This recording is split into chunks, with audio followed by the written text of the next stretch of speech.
Welcome back, students. So now we will discuss the theme of this story or chapter Bholi by K.A. Abbas. Central idea. I hope that so far you must have understood that what should be the theme of this story Bholi. First theme, that is the importance of education in one's life, especially girl education. Am I clear? We know that only due to education, Boli was able to raise her voice for her rights, only because of education.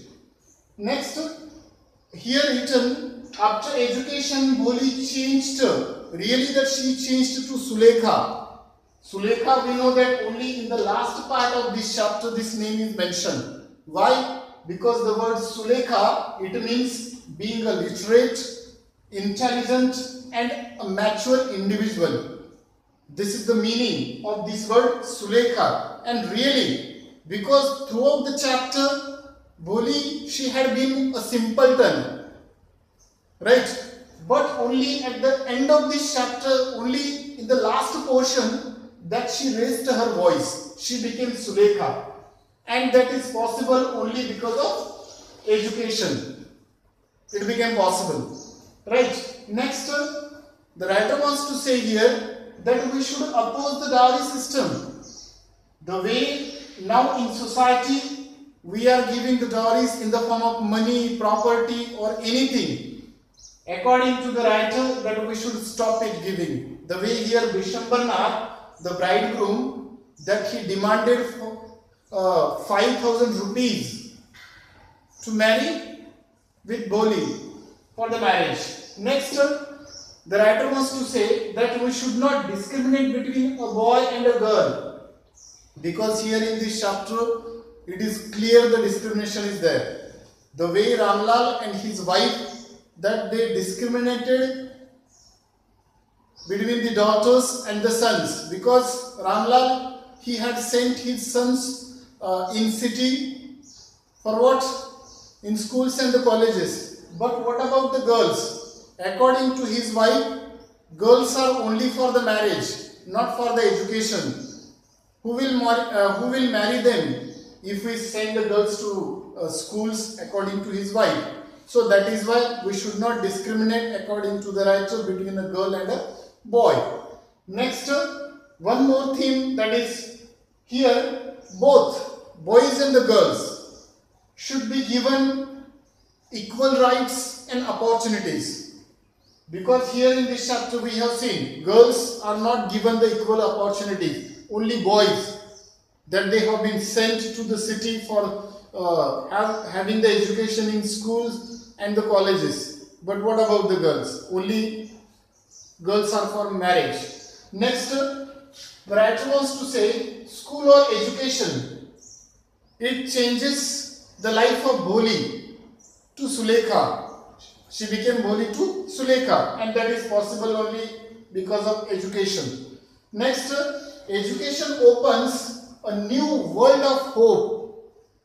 The way here Sulekha or Boli behaved in the last portion of this chapter, she took the decision, she refused to marry with Bishambarnath, and she decided to serve her parents in their old age and to work in the same school, teach in the same school. That is the effect of education.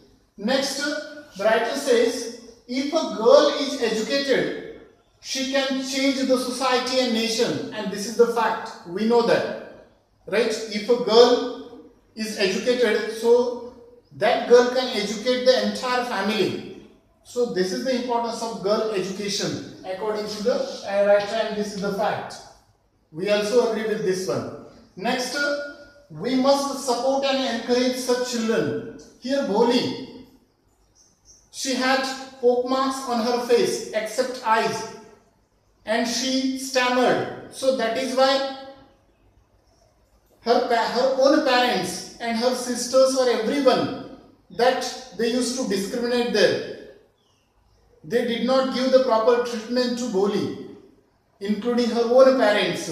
So that is why here the writer wants to say, or we know that we need to support and encourage such children to come out of that mental trauma or mental condition problem. We need to help them to come out. And here one more thing, the role of the teacher. Right, when she started going to school, that time it was her teacher who encouraged her to speak, to say, to utter a word. She motivated her. She did not laugh at that time due to her stammering or all these things. And as a result of that encouragement or the inspiration or the support, moral support, now today, Bholi, that she stood there against this dowry system, against this injustice, that she became individual. She became independent, not dependent on her parents.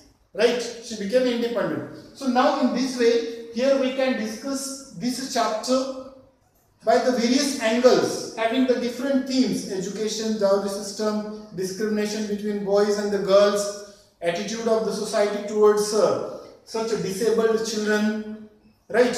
So all these things are coming here. So now here we have discussed in detail the summary of this chapter, and now the theme or the central idea. I hope you might have understood this chapter clearly. We will stop here. Thank you and have a nice day.